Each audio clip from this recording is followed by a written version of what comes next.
आज हम बहुत ही महत्वपूर्ण विषय पे चर्चा कर रहे हैं। सबसे पहले मैं भी मंत्री जी को मुबारक देना चाहूँगा, सुषमा स्वराज जी को और बीके सिंह को मुबारकबाद देना चाहूँगा कि बाहर से ये फंसे हुए लोगों को सही समय पर देश लाया गया था और भी अच्छे काम आप लोगों ने किए हैं। आज के समय में दुनिया एक ग्लोबल विलेज बन गया है और ऐसी हालत में किसी कंट्री का प्रोग्रेस बहुत हद तक उनके फॉरेन पॉलिसी और दूसरों के देश के साथ कैसा संबंध है वो डिपेंड करता है। 2014 में जब एनडीए सरकार आई तब प्रधानमंत्री जी ने एक अच्छा पहल शुरू किया कि सार्क देशों के पीएम को उस सेरेमनी में बुलाए और सारे पीएम भी आए थे। उसी तरह चीन के प्रेसिडेंट भी, उनका भी विजिट बहुत सफल रहा। इससे एक होप जगह की फॉरेन पॉलिसी से जो बुनियाद है पड़ोसी देशों के साथ अच्छा संबंध बनाना, एनडीए सरकार उसको और आगे बढ़ाएगी। लेकिन पिछले कुछ दिनों से पड़ोसी देशों के साथ कुछ टेंशन चल रही है।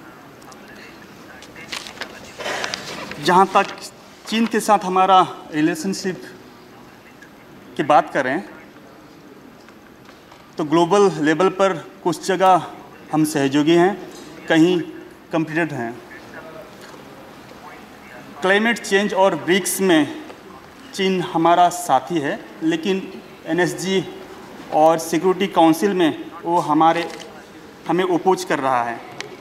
मंत्री महोदय से मैं ये जानना चाहूँगा कि कुछ ही हफ्तों में पहले तो हम चीन के साथ संबंध बहुत अच्छा था, हम इंडी चीज़ भाई भाई भी कहते थे, लेकिन अब हमारा ऐसा क्या कमी हो गया कि चाइना आज हमारे खिलाफ इस तरीके से बयानबाजी कर रहा है, हमें प्रोवोक कर रहा है।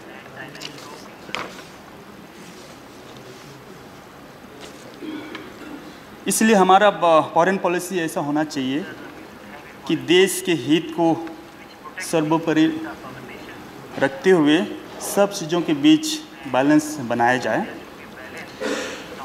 एक और अच्छी बात यह हुई है कि सरकार ने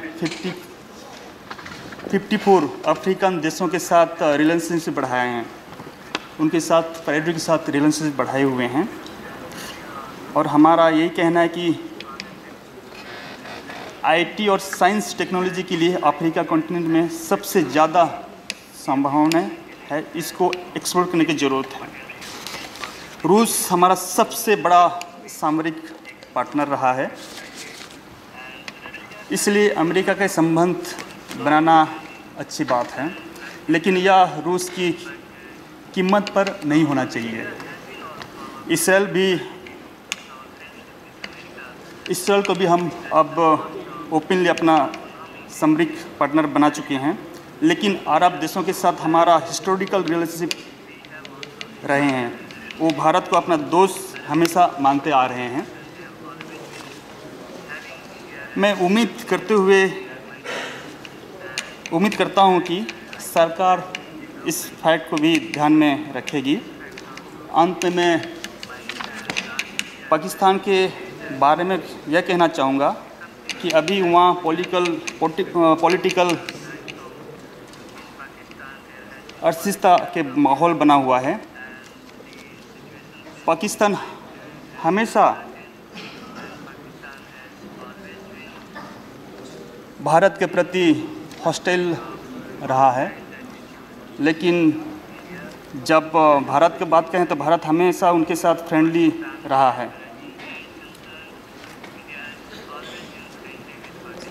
चाहे पाकिस्तान से कोई आर्टिस्ट आए या प्लेयर आए या पेशेंट आए, हम उनका स्वागत करते हैं और अच्छा ट्रीटमेंट के साथ उनके वापस भेजे हैं।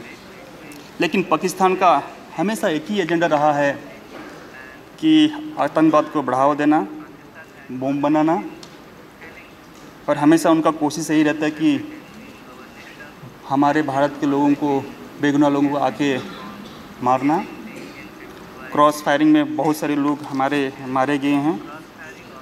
मैं इतने ही अनुरोध करना चाहूँगा कि सेना में हमारे बॉर्डर में जो हमारे सेना हैं, फौज हैं, उनको किस तरीके से मजबूत किया जाए।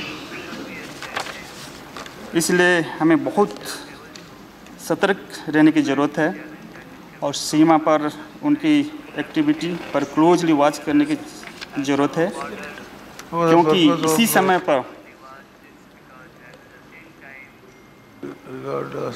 पाकिस्तान के टेररिस्ट सबसे ज़्यादा घुसपैठ करने की कोशिश करते हैं। Thank you sir.